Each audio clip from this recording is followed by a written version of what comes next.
description, and then we're going to ask you some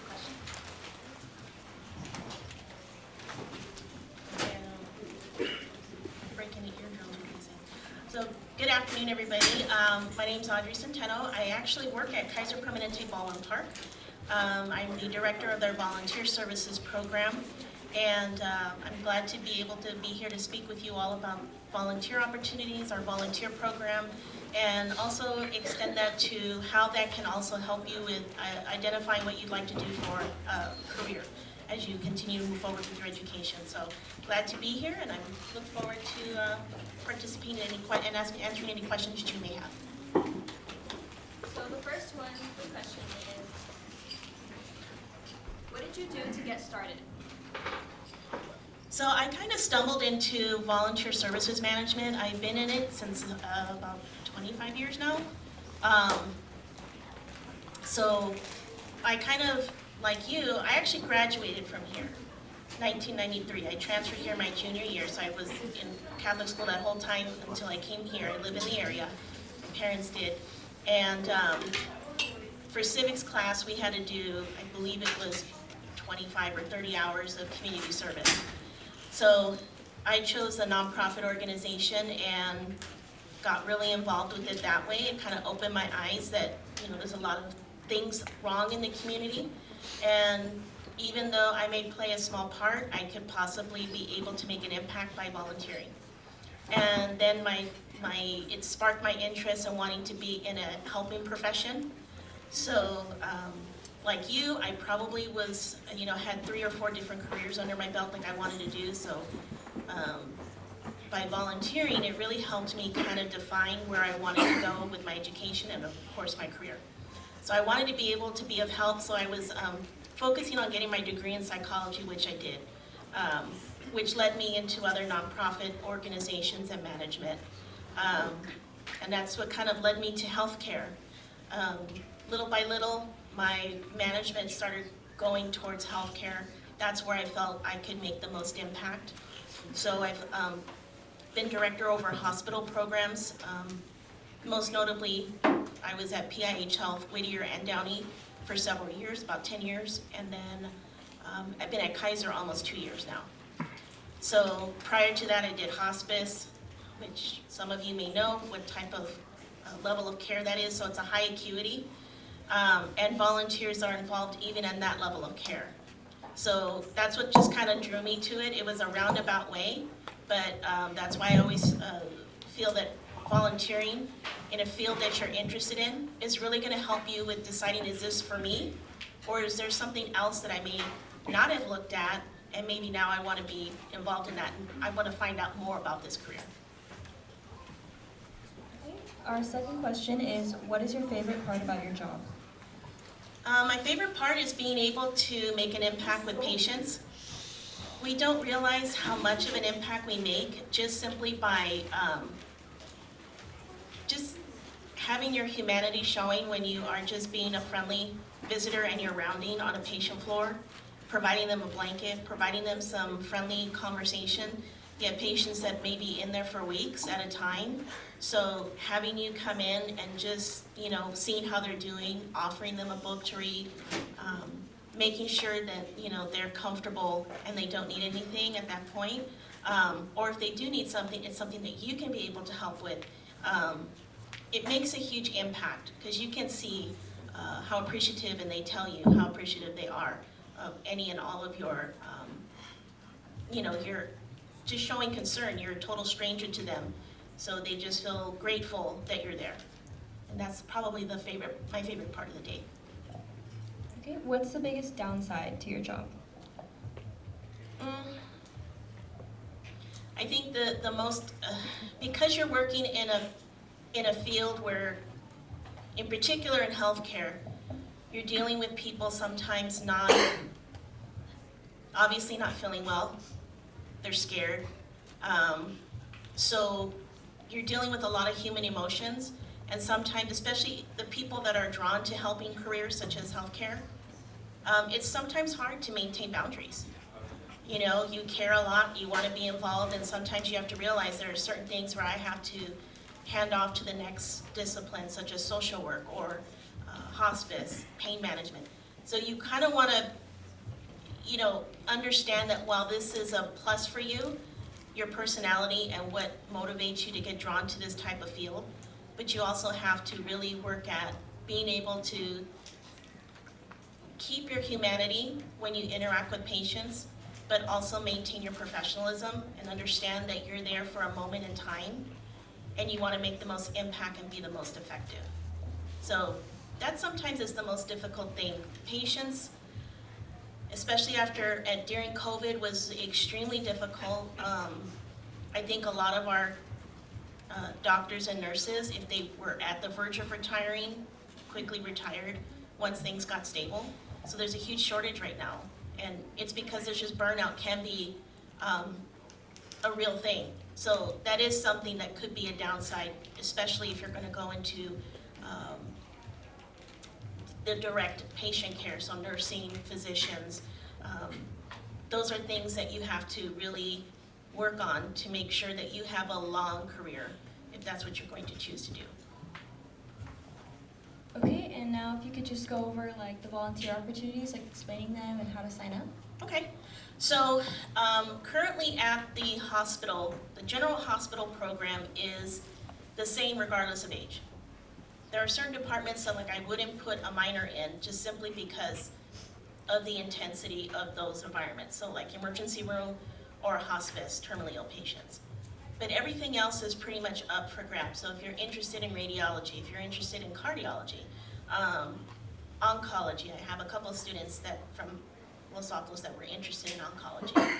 So we can place you in those departments. Because you're not licensed, you're not going to do any sort of hands-on patient care, but you may be rounding on those patient floors. So for instance, if you are on some of our main floors, studies have shown that, if we interact with patients, even in just basic conversations, very casual, offering them crossword puzzles, playing a game with them, can really help reduce anxiety. So our volunteers do help with giving them a distraction, especially if they've been in there for a long period of time. So being able to offer them a crossword puzzle, being able to play checkers with them, having a basic conversation with them. That means a lot to them. It's a huge break in their day, and you're not there for any other reason but to interact with them and not take vital signs, not ask them how they're feeling, what's their pain level. They get that asked every 2 hours. So having you come in is a breath of fresh air. So our volunteers can have, depending on the position and department you get assigned to, you may be exposed to patient care areas. There's also the administrative side. So there are so many different departments that go into every single patient's care. So for every single patient, there's probably a good 40 to 50 individuals that go into that one patient's care throughout the day. So that could be nurses, that could be, your food and nutrition department, phlebotomy, x-rays. So there's just so many people that touch that patient in a different way, depending on their discipline. So you'll be able to gain some exposure to all those different disciplines. You still need that administrative side to be able to make sure that we're running the facility and we have it staffed safely, efficiently. So they all come together. And it's amazing when you see it work because there's so many moving parts. So people automatically think when you think of a healthcare, they think doctors and nurses. There's so many other departments that need to be supported by highly skilled, highly trained staff. And you don't always need a four-year college degree for that or beyond that, like a master's or PhD. That could be a lot of these trade programs. I know a lot of people have gone through trade programs that make more than some nurses that are starting out. So there are many ways in which you can work in healthcare. As far as the volunteer opportunities for teens, it's the same requirement that we have, so you would need to successfully pass a health screening. And that's just, we're going to confirm your immunizations, get a TB testing. When you work in healthcare, trust me, you're going to have to be dealing with immunizations and testing on an annual basis. So it's just a part of life and you'll get used to it at some point. You'll have to have a recommendation letter from either one of your teachers, school counselor, If you're in any sort of extracurricular school activities, you can get a letter of recommendation from them. We'll give you the form and you just have them complete it. And that's simply because since if you're under the age of 18, we can't run a full background check with your social security number. So this is in lieu of that. The average commitment that we do, the minimum, is going to be 100 volunteer hours, and you have up to a year to complete that commitment. Because there is a cost to onboarding you, training you, vaccinating, testing, all that kind of stuff. So it's an investment on our organization's part. We also want to invest in you in the sense that if you are interested in going into healthcare, there are many opportunities for you to gain mentorship type of opportunities through our current clinicians that are there at the hospital. So they're very encouraging of those that are interested in going into healthcare, because we do understand that you're the future and we're in need of more clinicians on every level. The current, we do everything online as far as application. So right now it's currently closed because I had a huge amount of high school applicants and we can only take so many. So something that you should consider before you apply is be honest with yourself about your availability and your ability to get transportation. Because if you sign up and you're thinking, okay, my mom can take me every Sunday, from 9 a.m. to 1 p.m. But then that becomes an obstacle, then that probably won't lead you to really being involved in the volunteer program, because you're going to have to miss a lot of shifts. So just think about what your availability is. We ask that you're able to be available for at least one volunteer shift per week. So that's anywhere from 3 to 4 hours. We understand that you probably wouldn't be available to it realistically until 4:30. So we're used to that. The bulk of our volunteer program is made up of students just like yourself, high school students and college students. So we're used to every semester, your schedule's gonna change. Maybe your sport that you're playing is now gonna be active, so you're gonna be, practicing. So we're used to making those changes. You just need to communicate with us, and we can work with the departments that you're assigned to, and we can be able to accommodate your schedules. So it does take a commitment on your part, and we're willing to invest in you in return. If you're interested in healthcare, I highly recommend, whether it be with Kaiser or any other hospital, local hospital in the area. It's a great way for you to really determine if this is something you are really passionate about. No matter what your career is, choice is going to be. Please make it be something that you're really passionate about, not what you think everybody else thinks you should do. I've had a lot of friends that have gone through law school, medical school, and they're not happy in their careers because they were pushed by parents, pushed by other family members to fit into something that they weren't really made for. Healthcare is very rewarding, but it weeds out those that are not going to be able to handle it very quickly. Just because there is a lot of responsibility placed upon you. These are literally life and death situations that you may be exposed to. And you have the ability to really transform someone's life. If you don't have your good health, you really don't have anything. It's very difficult to really be successful in life, to really enjoy life, if you don't have your health. So you play a pivotal part if you're going to go into healthcare. And I've seen so many different people that have gone through this field, and I'm always in awe every single day of the level of commitment that they have to their patients, to advocating for them, to wanting to make a better community. So I think the other thing to think about besides just career is that we all see in our community what the problems are. And while we all can't fix everything, you can make an impact, even if it's just for a handful of people. That handful of people would not otherwise have you there to provide care, to provide resources, to provide them with that support to get through whatever challenge they may have.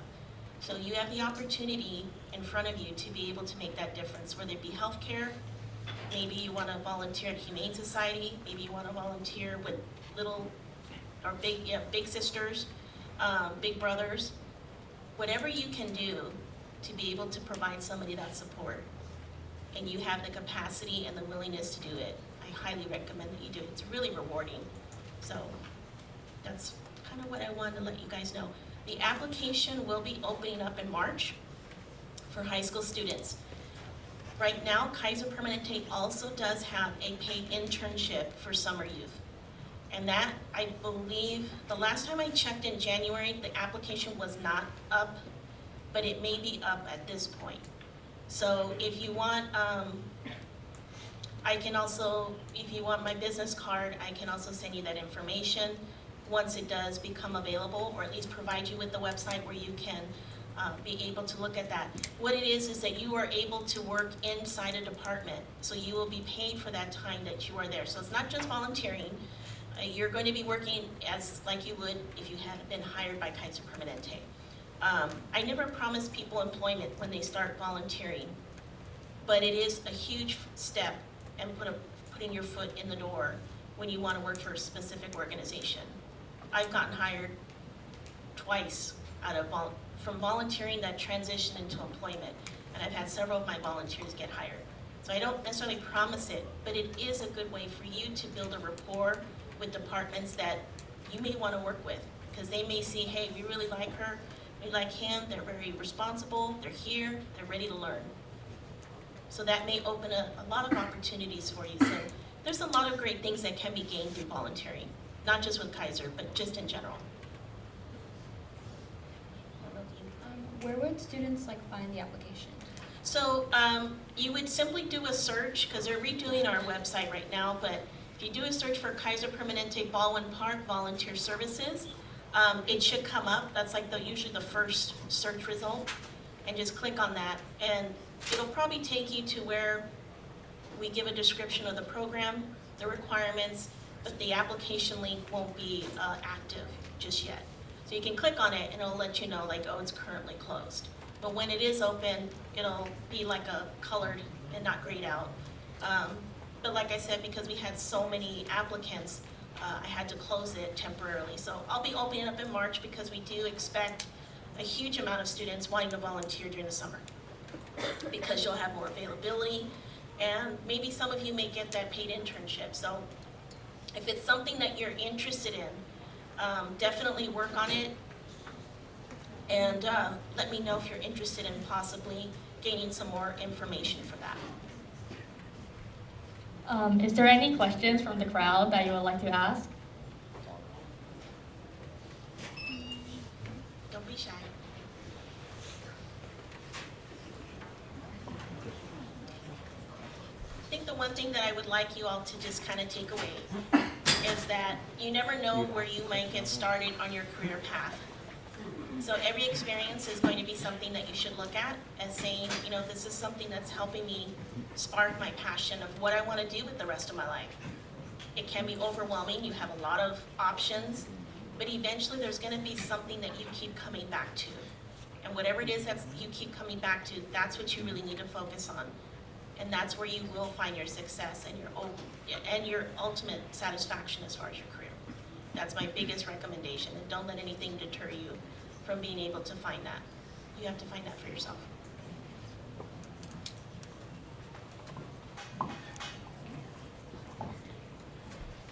Okay. I don't know if anybody else has any questions. I will have my business cards available. So if you want to email me, that's the best way to get in contact with me is email.